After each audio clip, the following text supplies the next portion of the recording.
우리가 세상을 바라보고 역사를 바라보는 세계관, 역사관에는 보통 세 가지가 있습니다. 첫 번째는 이 순환론적인 사관이라고 해서 처음과 끝이 없이 그냥 이렇게 빙글빙글 돌아가는 그러한 역사관이라는 것이 있습니다. 그래서 보통 불교에서 말하는 그런 윤회, 그리고 다음 생, 이것이 우리가 이 땅에서는 지금 현재의 삶에서 공덕을 쌓고 여러 가지 착하고 선한 일들을 하면은 다음 생에는 조금 더 나은 사람으로 태어나고, 또 반면에 이 지금 우리가 살고 있는 이 세상에서 내가 못된 삶을 살고 죄를 많이 지면은 다음 생에서는 한갓 미물이나 혹은 동물로 태어난다, 그렇게 믿고 있는 것이 바로 이 순환론적인 사관이라고 할 수가 있습니다. 또 한 가지의 사관은 진화론적인 사관이라고 할 수 있는데, 굳이 모양을 들자고 한다면은 시작은 있지만 끝은 없는 것입니다. 그래서 이 화살표 방향으로 이 낮은 곳에서 높은 곳으로 이렇게 쭉 올라가면서 세상이 점점 더 좋아지고 나아질 것이라고 하는 인식을 가지고 살아가는 것이 바로 이 진화론적인 사관이라고 할 수 있겠죠.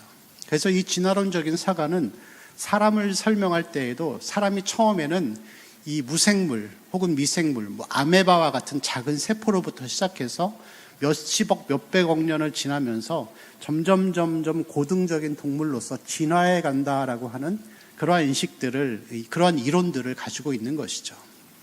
그래서 세상을 설명할 때에도 하나님이 말씀으로 무에서 유를 창조하신 그것이 아니라 세상은 어떤 빅뱅 이론이나 여러 가지 어떤 세상에 있는 여러 가지 그런 물질들이 한순간에 폭발하면서 있었던 존재를 통하여서 세상이 점점 만들어져 갔다, 그렇게 생각하는 것이 바로 이 진화론적인 사관이라고 할 수가 있습니다. 인류 역사가 시작된 이후로 예수님이 오신 이후에 쭉 세상은 신본주의의 세상이었습니다. 그래서 사람들은 하나님이, 절대자 하나님이 세상을 창조하셨고 다스리고 계신다라고 하는 그러한 생각들을, 예수를 믿으나 안 믿으나 하나님을 아나 모르나 그러한 존재를 믿고 살아왔던 것이죠. 그래서 우리나라에서도 옛날 드라마 조선시대 이럴 때 보면은 이제 물 떠놓고 빌 때 이제 그렇게 얘기하죠. 천지신명이시여 하면서 자기의 소원을 아뢰고 절대자가 있다라는 그런 인식을 가지고 살아가게 됩니다. 그런데 이 중세시대가 시작하고 나서 13세기, 14세기를 거쳐서 이 세상 가운데 하나님 중심의 신본주의 세상이 아니라 이 합리주의, 그리고 이성주의, 계몽주의와 같은 그런 운동들이 이 세상에 나타나게 됩니다. 특별히 이 계몽주의는 하나님의 이 신적인 원리보다는 사람의 이성이 그 모든 사상의 핵심에 있다라는 이제 그런 생각들을 하게 되죠. 그래서 사람들은 자연스럽게 신본주의, 하나님이 절대자신이 세상을 통치하는 것이 아니라 인간의 이성을 통하여서 세상은 점점점 나아져 갈 것이다 라는 그런 이 낙관주의적인 사고방식을 가지게 됩니다. 그래서 이 신본주의 운동에서 계몽주의 운동이 시작되고, 그리고 여러 가지 르네상스, 그리고 산업혁명을 통하여서 세상이 점점 더 좋아지기 시작하는 것이죠. 그래서 1900년도에 들어서는, 1800년도에 들어서는 비행기가 막 개발이 되고 여러 가지 신약이 개발되고, 그리고 전기가 발명이 되죠. 그리고 이런 것들을 통해서 인간이 살아가고 있는 세상들은 점점점 좋아져 갈 것이라는 생각들을 가지게 됩니다. 그리고 그러한 생각들은 지금도 여전히 우리에게는 있는 것이죠. 제가 어렸을 적에만 해도, 이 초등학교 한 30년 전만 해도 온 동네 중에서 전화기가 있던 집은 우리 집밖에 없었습니다. 그래서 집에 전화가 막 울리면은, 유선 전화기죠. 그게 막 울리면은 동네 사람들이 다 뛰어오는 거예요. 신기해가지고. 그러니까 전화를 받으면은 서울에 살고 있는 우리 친척, 삼촌이나 이런 분들과 통화를 했던 그런 기록들이 있습니다. 그리고 불과 몇십 년이 안 지나서 지금 우리는 이 스마트폰이라는 것을 들고 다니죠. 이 스마트폰 하나면은 하루 종일 심심하지 않습니다. 뭐든지 다 할 수 있는 것이죠. 그래서 인간의 세계가 점점 좋아져 갈 것이라고 그렇게 생각하는 것이 바로 이 진화론적인 사관이라고 할 수가 있습니다. 여러분, 그런데 이러한 이 진화론의 사관을 가지고서 이 낙관주의 운동이 일어나면서 1800년도 후반부터 인간의 세상은 하나님 없이도 신의 존재도 없이도 얼마든지 세상이 유토피아를 만들 수 있을 것이라는 그러한 생각들을 가지게 됩니다. 그리고 신의 존재를 더 이상 인정하지 않는 것이 이제 1900년도에 들어서면서 본격적으로 벌어지게 되죠. 그리고 이러한 인간들의 그런 진화론적인 사관 가운데에서 세상이 급속하게 계속해서 발전할 것이라는 이 낙관주의 운동이 한참 일어나던 그때에 1차 세계대전이 일어납니다. 그리고 얼마 후에 다시 2차 세계대전이 일어나죠. 세상이 초토화가 됩니다. 그리고 인간의 죄성이 얼마나 극악하고 악한지를 사람들은 보게 되죠. 여러분, 그래서 이 신학자들은 1차, 2차 세계대전을 인간의 오만함에 대한 하나님의 심판이라고 그렇게 생각하는 분들이 상당수가 있습니다. 일리가 있죠. 그리고 이러한 이 세계대전을 겪으면서 이제 이 세상에는 그런 생각들이 팽배하게 됩니다. 절대주의는 없다. 그리고 너도 진리고 나도 진리다. 그게 바로 포스트 모더니즘의 운동입니다. 그래서 지금은 뭐 너도 옳고 나도 옳다. 하나님도 계시고 부처도 있고 예수도 있고 다 있다 하면서 누가 최고의 절대 권력자 그게 아니라 서로가 생각하는 것이 진리이고 내가 생각하는 삶의 방식이 그게 옳다라고 우리는 생각하고 있죠. 여러분, 지금 우리가 살고 있는 이 시대에도 이 낙관주의 운동이 넘어지고 이 세계대전을 통해서 인간이 얼마나 극악한지를 보았으면서도 여전히 우리는 세상은 점점점 좋아질 것이라는 생각을 가지고 살아가고 있습니다. 옛날에는 환갑이라는 말이 있었죠. 60만 넘으면 잘 살았다 해서 잔치를 열어주는 거죠. 여러분, 요즘에 60에 환갑잔치 하면 어떻게 되죠? 욕먹죠. 60이 아니라 80에도 활동하고 90이 넘어도 정정하시는 어르신들이 많잖아요. 우리는 이러한 의술의 발달이나 이런 것들을 보면서 인간이 사는 세상이 점점 좋아질 것이라는 생각을 우리가 자꾸만 그런 생각을 가지고 살아가게 됩니다. 여러분, 그래서 우리 그리스도인들이 가끔 그런 생각들을 하죠. 어려운 일을 당할 때마다 지금은 어렵지만 언젠가는 나에게도 좋은 날이 올 거야. 꽃길을 걸을 날이 올 거야. 잘 참자. 그렇게 생각할 때가 있습니다. 여러분, 그렇지만 성경의 사고방식을 가지고서 보면은 지금은 어렵지만 언젠가는 좋은 날이 올 것이라는 그것은 잘못된 생각입니다. 좋은 날은 오지 않습니다. 우리 인생은 고난과 그 고난 가운데 주시는 하나님의 위로, 고난과 소망, 이것을 계속 반복하다가 하나님 나라에 들어가는 것입니다. 언젠가는 좋은 날이 올 것이다라는 이 사고방식은 우리가 TV에서 보는 드라마에서나 볼 수 있는 내용이지 그것이 우리의 사고방식이 되어서는 안 되는 것이죠. 교육을 통하여서 인간이 점점 더 훌륭한 존재로 바뀌어 갈 것이다라는 그런 이론들도 있었습니다. 그래서 교육을 통하여서 사람들을 계몽시키고 이 죄악 가운데 살지 않도록 옳은 것과 나쁜 것을 자꾸 구분해주는 이 교육적인 방법론도 이미 오래전부터 시작되었습니다. 그렇지만 여러분, 동일하게 그 교육론이 지나고 난 지금까지도 범죄는 인간의 죄성과 마음의 본성은 변하지 않고 있습니다. 여러분, 죄는 가정환경이 불행하거나 성격이 나쁜 사람만 지을까요? 그렇지 않죠. 의사도 살인죄를 저지르고 교육을 많이 받은 엘리트도 오히려 더 많은 범죄들을 짓는 것을 보면은 2000년 전이나 인간이 그러한 타락할 때나 지금이나 여전히 인간은 악하고 본성은 악한 존재로 살고 있는 것이죠. 그게 바로 이러한 어떤 진화론적인 사관이 가지고 있는 마음이죠. 계속해서 잘 될 것이다, 잘 될 것이다. 그러나 여러분, 세 번째 역사적인 사관은 우리가 가지고 있는 그러한 이 창조적인 관점인데 직선사관이라고 합니다. 직선사관은 처음과 끝이 딱 정해져 있는 것이죠. 그게 오늘 말씀이 우리에게 보여주고 있는 이 태초에 하나님이 세상을 창조하셨다라는 것을 우리에게 말씀하고 있는 것입니다. 태초에 처음에 in the beginning 하나님이 세상을 만드셨습니다. 여러분, 하나님이 세상을 만드셨다라고 하는 것은 말씀으로 무에서 유를 창조하셨는데 세상을 창조하셨다라고 하는 것은 아무것도 없는 세상에서 하나님이 시간과 공간을 만드시고 그 가운데 물질을 정리하셔서 그 가운데 우리가 살아가는 공간을 만드신 거예요. 우리는 현재에 살고 있습니다. 과거가 있었고 현재가 있고 미래가 있는데 제가 이렇게 말하고 있는 이 순간 0.01초 전도 과거이죠. 현재라고 하는 것은 그리고 앞으로 0.01초 후도 현재가 아니라 미래입니다. 그래서 사람은 이 하나님이 만들어 놓으신 이 시간과 공간 안에서 찰나의 순간을 살아가는 거예요. 이 찰나의 순간을 살아가면서 처음에 시작이 있듯이 마지막을 향해 우리는 가고 있는 것입니다.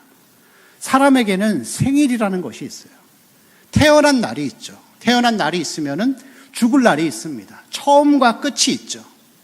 이게 바로 창조론적인 사관, 하나님이 태초에 세상을 창조하셨다고 하는 그 원리를 우리에게 보여주고 있는 것입니다. 사람뿐만이 아니라 다 그렇죠. 동물도 그렇고 물건도 그렇습니다. 만든 사람이 있고 태어난 시점이 있고 그리고 이제 끝날 시점이 있는 것입니다. 여러분 세상에 있는 것을 다 둘러보세요. 물건이고 사람이고 생명이 있든지 없든지 간에 세상에 있는 모든 것들은 다 처음이 있고 끝이 있습니다.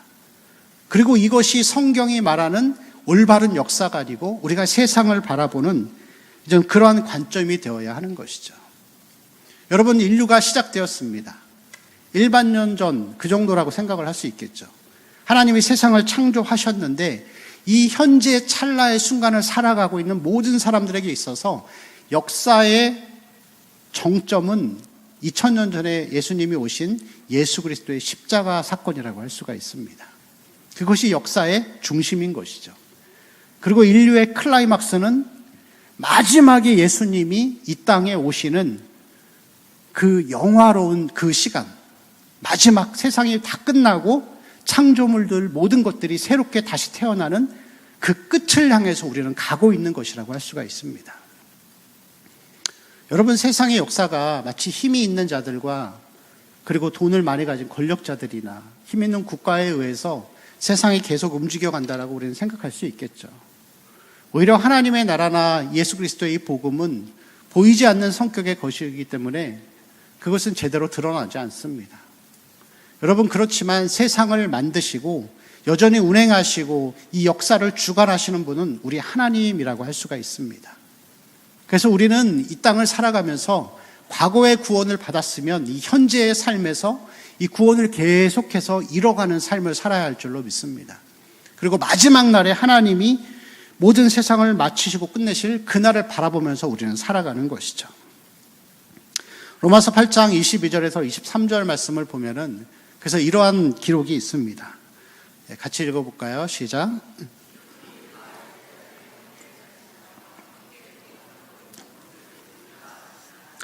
그뿐 아니라 또한 우리 곧 성령의 처음 익은 열매를 받은 우리까지도 속으로 탄식하여 양자될 것 곧 우리 몸의 속량을 기다리느니라. 아멘. 자, 우리 몸의 속량, 이 속량은 구속과 같은 뜻이죠. 그래서 우리는 과거에 구원받았지만 현재 천국을 준비하면서 이 구원을 이뤄가는 삶 가운데에서 마지막 우리 몸의 구속을 기다리는 것입니다. 그래서 그때는 몸과 영혼이 다시 새롭게 되어지죠. 지금 우리는 살아가면서 우리의 육신 안에 영혼이 있습니다. 그렇지만 그 마지막에 가서는 뭐 어떤 교단에서는 이제 그렇게 가르치더라고요. 영혼 안에 육체가 있다. 그래서 인간을 영체, 육체가 아니라 영체라고 그렇게 표현을 하는 것도 저는 보았습니다.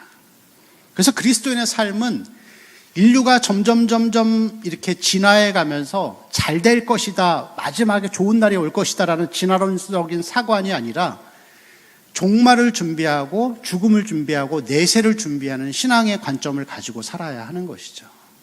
그래서 우리의 삶의 목적은 이 땅이 될 수가 없는 거예요.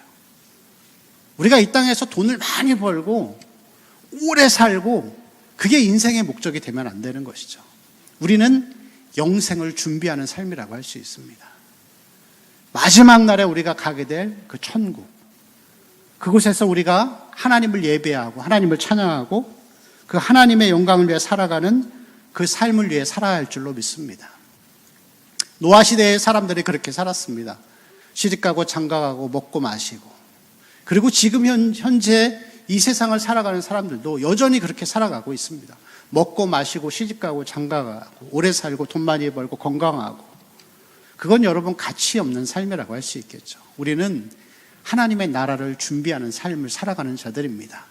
태초에 하나님이 세상을 창조하셨는데 이 세상은 언젠가 끝날 것입니다. 천국을 소망하고 천국을 바라보는 것이 우리의 궁극적인 목적이 되어야 합니다. 성경에서 보면은 천국을 그렇게 많이 표현하지 않습니다. 근데 천국에 대한 표현들이 뭐 한두 군데 나오죠. 그런데 성경 어느 곳인가 보면은 천국을 표현할 때 각종 보석으로 이렇게 표현을 하고 있습니다. 황금과 여러 가지 각종 보석들을 이렇게 표현을 하죠. 그런데 여러분 성경에서 이 천국에 대한 표현이 거의 없는 이유는 뭐냐면은 인간의 오염된 언어로는 천국을 표현할 수가 없는 거예요. 표현할 수가 없어요. 그리고 보석이 가득하고 금으로 된 황금길이 있다라고 하는 것은 예전에는 우리 그렇게 많이 들었겠죠. 금으로 된 집을 짓고 거기서 막 사는 그런 호의호식하며 누리는 그런 삶. 그렇지만 사실 여러분 천국이 보석으로 표현됐다라고 하는 것은 영원성을 상징하는 것입니다. 영원성. 여러분 천국에 가면은 따뜻한 봄날에 햇빛을 맞으면서 풀밭에 누워가지고 나풀나풀거리는 옷을 입고서 과일 하나씩 따먹으면서 그런 거 혹시 상상하시나요? 저는 천국이 그런 곳이라면 천국 안 가겠습니다. 풀밭에 오래 누워있으면 허리 아파요. 천국에 가도 다 할 일이 있습니다. 어떤 사람은 찬양대에서 지휘를 할 것이고 이건 제 그냥 생각입니다. 하나님을 영원히 찬양하고 예배하는 일에 우리에게 맡겨진 각자의 사명들이 다 있는 것이죠. 우리가 교회에서 때로는 헌금위원으로 때로는 기도하는 사람으로 설교자로 서 있듯이 천국에서는 하나님을 찬양하고 하나님의 영광을 돌리는 그 세상, 그래서 하나님을 높이는 것으로 가득 차 있는 곳이 천국입니다. 그렇기 때문에 여러분 이 땅에서 우리가 하나님을 찬양하고 예배하는 게 지겨운 사람은 천국 가면 안 됩니다. 그런 사람은 천국 가면 천국이 아니라 지옥이에요. 천국은 하나님을 예배하는 곳입니다. 그리고 저도 천국을 소망합니다. 특별히 제가 천국을 더 소망하는 이유는 죄가 없는 세상은 어느 곳일까? 어떤 곳이기에 죄가 없다라는 것이 어떤 느낌일까? 평생 느낄 수 없겠죠. 그렇지만 여러분 우리는 이 영원한 하나님의 나라를 소망하면서 살아야 할 줄로 믿습니다. 그게 우리가 가져야 할 하나님 사상, 태초에 하나님이 세상을 창조하시고 이끌어 가시는 그 목적을 따라서 부합하는 삶이 바로 우리의 삶이라고 할 수가 있습니다. 여러분 창세기 1장을 보다가 보면은 특별히 1장 전체가 다 그렇지만 1장 1절에서 5절까지를 쭉 봤을 때 가장 많이 나오는 단어가 뭔지 아시나요? 가장 많이 나오는 단어? 하나님이라는 단어가 가장 많이 나옵니다. 하나님. 그리고 그 뒤에 보면 하나님이 세상을 만드시고 첫째 날부터 마지막 날까지 좋았더라 이런 표현을 하고 있습니다. 여기서 좋았더라라고 하는 의미는 완벽하다라는 뜻입니다. 그리고 만족한다라는 의미입니다. 그리고 세 번째는 아름답다라는 뜻이죠. 그래서 하나님 보시기에 좋았더라라고 하는 것은 하나님이 세상을 만드셨는데 완벽하게 만드신 거예요. 그리고 여러분 우리가 가끔 이 성경에서나 찬양을 통해서 표현할 때 하나님을 아름다우신 하나님으로 표현하죠. 우리가 하나님을 아름답다라고 표현하는 것은 완전하다라는 의미를 담고 있는 것입니다. 우리는 언어가 오염되어 있기 때문에 죄 가운데 살기 때문에 언어가 오염되어서 아름답다 그러면은 뭘 먼저 생각하죠? 여인의 아름다움, 자연 만물의 아름다움을 생각하지만 원래 아름답다라고 하는 이 아름답다는 단어는 만족하다라는 그런 의미를 담고 있는 것입니다. 그래서 여러분 하나님이 세상을 만드셨는데 완벽하게 만드신 그 목적이 있습니다. 무엇이죠? 사람이 이 땅에서 가장 살 수 있는 가장 적합한 환경을 만드시는 것. 근데 여러분 그거는 두 번째 이유입니다. 하나님이 세상을 완전하게 만드신 이유는 뭐냐면은 하나님이 영광을 받으시기 위해서 만드신 거예요. 태초에 하나님이 천지를 창조하신 이유가. 그래서 여러분 소요리 문답을 보면은 인간의 제일 되는 목적이 무엇입니까? 라고 첫 번째로 부를 때 하나님을 영화롭게 하고 영어토로 그를 즐거워하는 것이다. 그렇게 표현하고 있죠. 하나님은 세상에 만들어진 그 모든 만물을 보시면서 기뻐하시는 것입니다. 행복해 하시는 것이죠. 바다에 가면은 갈치가 있습니다. 갈치가 은빛을 반짝이면서 막 수영쳐 다니는데, 여러분, 갈치의 목적은 무엇이죠? 갈치구이와 갈치조림은 2차적인 목적입니다. 사람이 낚시를 해서 갈치를 잡으면은 바닷속에서 살아있었을 때의 그러한 찬란한 은빛들은 사라지고 비린내가 나고 냄새가 나기 시작하죠.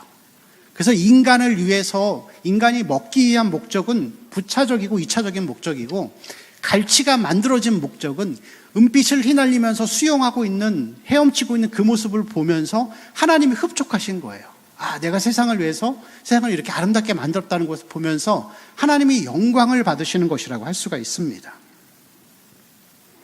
그래서 여러분, 세상 전체는 하나님의 영광을 위해 창조된 것이라고 할 수 있겠죠. 오늘 이 창세기 1장에서 나오는 하나님이라는 이 단어는 사람에게 적용할 때 쓰이는 여호와라는 단어하고는 다른 것입니다. 여호와 하나님, 아도나이 하나님이 아니라 여기서 하나님은 엘로힘, 그래서 우리가 두려워해야 하고 경외해야 할 최고의 존재라는 것을 우리가 알아야 하는 것이죠. 여기서 보여지는 하나님은 친근한 하나님이 아니라 두려워해야 할 강하고 능력 있는, 경외받기에 합당하신 하나님을 가리키는 것입니다.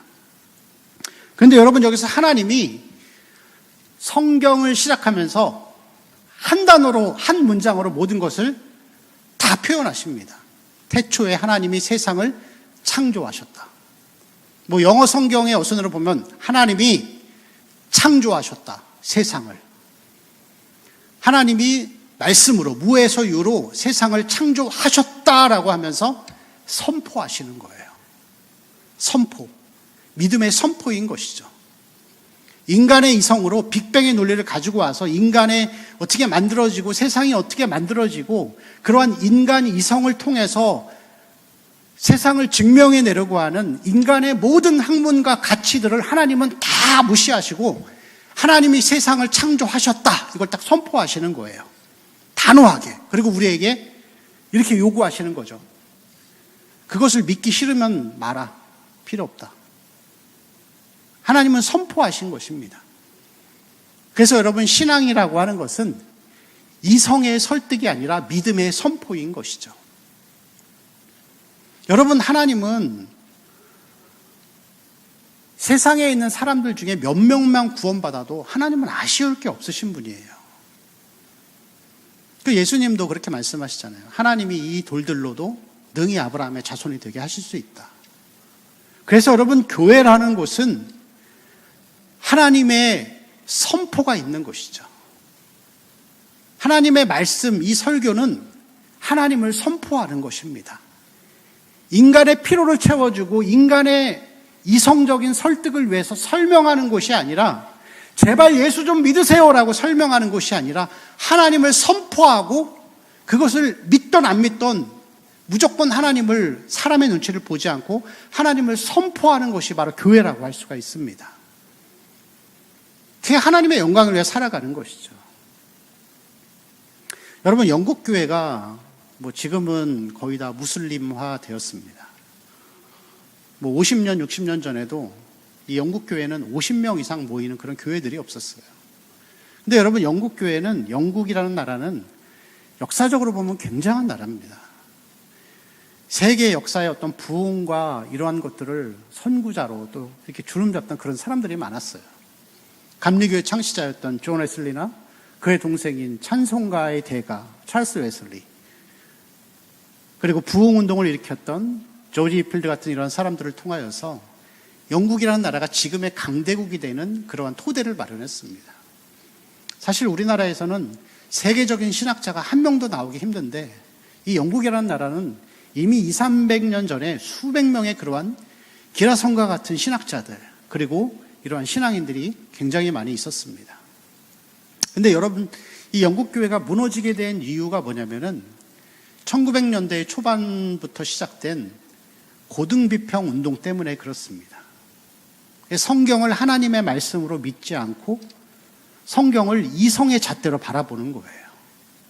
우리는 홍해가 갈라지고 거기 사람이 건너갔다. 그리고 이 홍해 바닥이 마른 땅이었다라는 것을 무엇을 보고 알죠? 성경을 보고 알잖아요. 그리고 그대로 믿잖아요. 근데 이 고등비평 운동, 자유주의 운동은 성경을 이성의 눈으로서 믿어지는 것만 믿기 시작하는 거예요. 그래서 홍해도 사실은 바다가 아니었고 이게 그 가뭄이 있었던 그런 곳에 그냥 사람의 한 가슴팍 요 정도 차는 개울가 같은 곳으로 변하는 그런 일들이 있어서 그런 곳으로 건너갔다 하면서 성경을 이성으로 다 설명을 해버린 거예요. 근데 그러다 보니까 하나님의 능력을 사모하기보다는 인간의 이성과 노력을 더 중요시 여기는 교회가 되어간 것이죠. 여러분, 이 영국교회가 이러한 이성 중심의 운동을 통하여서 교회 가운데 여러 가지를 들고 들어오게 됩니다. 그 중에 한 가지가 심리학이라고 할 수 있겠죠. 그래서 심리학을 통해서 사람의 마음을 치유해주고 회복시켜주는 그러한 운동들이 성령의 능력보다 더 앞서는 그러한 일들을 하게 됩니다. 그리고 유명한 운동선수나 유명한 연예인들을 초청해서 하나님의 말씀이 선포되어야 하는 예배 시간에 간증을 하기 시작하죠. 태초에 하나님이 세상을 창조하셨다. 선포가 아니라 이렇게 유명한 사람들이 들어와서 그런 이야기를 하는 거예요. 내가 이렇게 믿었더니 잘 되었더라. 그리고 사람들에게 감동을 주고 도전을 주면서 교회 안에서 하나님의 선포를 소홀히 여기고 오히려 인간의 그러한 설득과 경험담을 더 중요시 여기게 되었습니다. 그리고 이러한 논리들을 통하여서 교회는 철저하게 무너져가기 시작하죠. 여러분, 이러한 문화적인 운동이나 사람의 간증이나 여러 가지 방법들, 심리학과 이 치유운동 이런 것들이 우리나라도 한 1980년도부터 교회에서 그것을 사용하기 시작했습니다. 물론 저는 그것을 사용한 것이 사용하려고 했던 교회의 의도가 나쁜 거라고 생각하지는 않습니다. 그 선배의 어떤 신앙인들, 목사님들도 나름대로 교회를 더 사랑하고 교회가 잘 되기를 바라는 마음으로 했었겠죠. 그렇지만 여러분, 사실 결과론적으로 보면은 그러한 인간의 이성과 설득의 논리로 교회를 그렇게 세워가기 시작할 때 교회는 사람들이 몰려들기 시작했지만 결국 하나님의 은혜는 떠나기 시작했습니다. 지금의 교회가 똑같은 것이죠. 그래서 여러분, 교회 안에 사람이 모여 있을지는 몰라도 하나님의 은혜와 능력이 떠나기 시작하면서 교회 안에 나타나는 이 한국교회 안에서도 공통적으로 나타나는 하나의 현상이 있어요. 그게 뭐냐면은 사람들이 예배 가운데에서 회심하고 회개하는 역사가 점점 사라지고 있어요. 사람들이 계속해서 이 이성의 논리를 가지고서 자꾸 예배를 드리고 교회를 하다가 보니까 하나님의 마음은 그런 거죠. 그래? 너네들 지혜로, 너네들 머리로 하겠다 이거지. 그럼 나는 내 은혜를 다 걷어가겠다 하면서 하나님 은혜를 걷어가시는 거예요. 여러분, 그래서 지금은 사실 제가 어렸을 적에만 해도 밤새워서 기도하고 철야하면서 기도해도 그게 힘들다라고 생각하지 않았어요. 하나님 주신 은혜가 넘쳤으니까. 우리 성도님들도 동일하게 느끼시지 않나요? 몇십 년 전에는 우리가 교회 안에 모여서 기도하고 예배드리는 것이 힘들지 않았어요. 하나님이 은혜로 붙잡고 있었으니까.